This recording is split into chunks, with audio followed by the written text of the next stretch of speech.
I'm Russell Jaffe for Course Hero, and here are 10 things you probably didn't know about The Great Gatsby.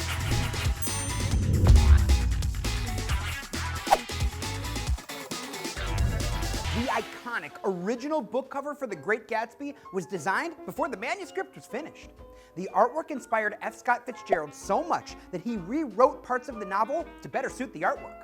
For example, the description of Daisy as the girl whose disembodied face floated along the dark cornices and blinding signs of New York seems awfully reminiscent of the cover.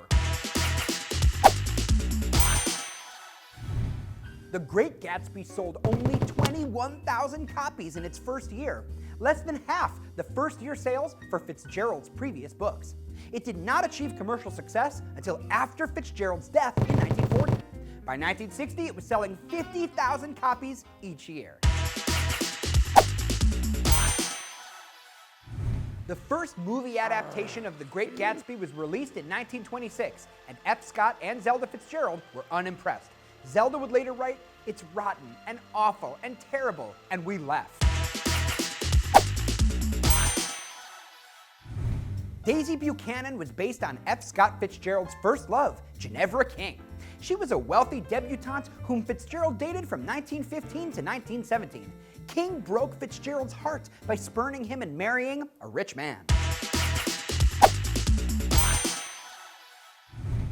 Jordan Baker, Daisy's friend, was named after two of the biggest car companies of the 1920s, the Jordan Motor Car Company and the Baker Motor Vehicle, as a play on her free spirit and fast reputation.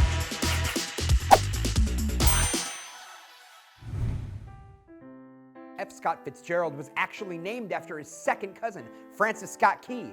Key didn't write novels, but he did write the lyrics to a pretty famous song, The Star-Spangled Banner, that went on to become the national anthem of the United States.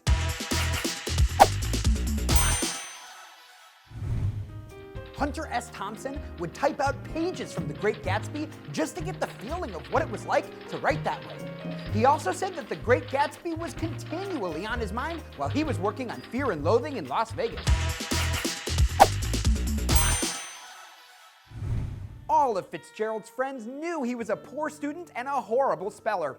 In fact, when he showed a draft of one of his early novels to a classmate, he called it one of the most illiterate books of any merit ever published.